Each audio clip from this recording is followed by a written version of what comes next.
Le Chambon-sur-Lignon, dans le Massif central, fut un haut lieu de résistance contre le nazisme et le régime de Vichy. Or déjà en 1914 et plus tard pendant la guerre d'Espagne, le Chambon fut un refuge pour des enfants. Durant la dernière guerre, une population de 5000 habitants, à 98% protestante, cacha 5000 enfants juifs, soit un enfant par habitant. Cet élan populaire permit de sauver beaucoup d'entre eux et de les escorter jusqu'à la frontière genevoise de Collonges-sous-Salêve.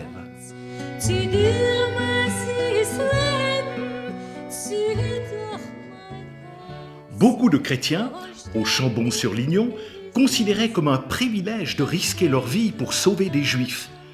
D'autant plus que ceux-ci étaient le peuple de la Bible, élu et aimé de Dieu. Plusieurs connaissaient les prophéties bibliques annonçant le rétablissement d'Israël, et par conséquent, ils discernaient dans ces événements un moment capital de l'histoire. En outre, sur le plateau, comme les gens du Chambon l'appellent, les conditions étaient exceptionnelles pour entreprendre le sauvetage des réfugiés. Et quand les Juifs arrivaient, le mot de passe était le suivant: « Les Anciens Testaments sont arrivés ». Marcel Rochat faisait partie de cette catégorie de chrétiens. Et l'histoire de sa vie va le mener des forêts du Jura en Suisse au plateau du Chambon-sur-Lignon.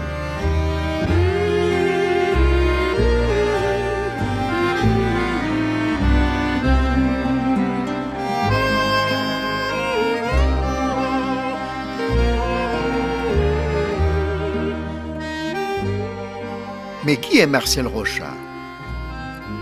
C'est un vrai Combier, un de ces hommes de la vallée de Joux dans le Jura vaudois. Et il est né le 31 janvier 1901. Alors, dans les années 20, Marcel Rochat vit dans la nature. Il est bûcheron de métier.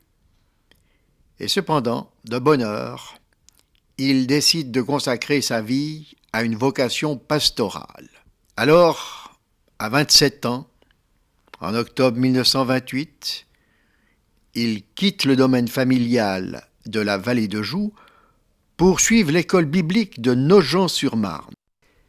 Et très rapidement, Marcel sera appelé en France, d'abord par la Société biblique de Genève, comme colporteur biblique, et plus tard par l'Église libre de France, comme pasteur en Ardèche. Et pendant la période de la dernière guerre mondiale, en compagnie de son épouse Lydie, ils tiennent une pension de famille au Chambon-sur-Lignon, la pension Les Violettes, et parallèlement, Marcel exerce un ministère dans l'église libre de Dezaigne, près de la Mastre.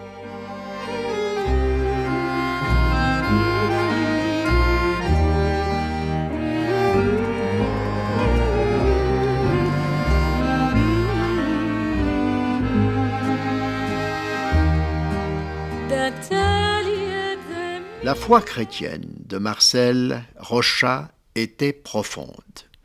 Elle l'avait enraciné dans le texte biblique et lui avait transmis un amour particulier pour le peuple juif.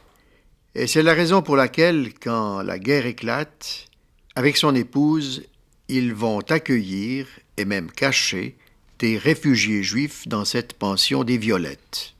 En vrai Combier, Marcel Rochat n'avait peur de rien. Et souvent, pendant la nuit, au péril de sa vie, il accompagnait des enfants et des adultes dans des fermes isolées afin de leur assurer une meilleure cachette. Marcel parcourait ainsi de grandes distances entre des villages et des hameaux du Vivarais. Et durant ces nuits dangereuses où il conduisait les réfugiés, son épouse Lydie était très soucieuse. Elle avait beau lui faire des recommandations, d'être prudent, mais Marcel suivait son idée. Rien ne l'arrêtait. La foi le soutenait.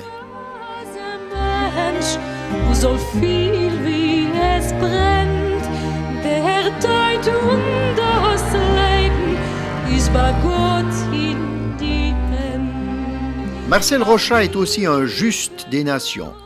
En effet, l'État d'Israël a honoré tous les justes du Chambon par une médaille à titre collectif. Marcel Rochat nous a quittés le 20 mai 1995 à l'âge de 94 ans.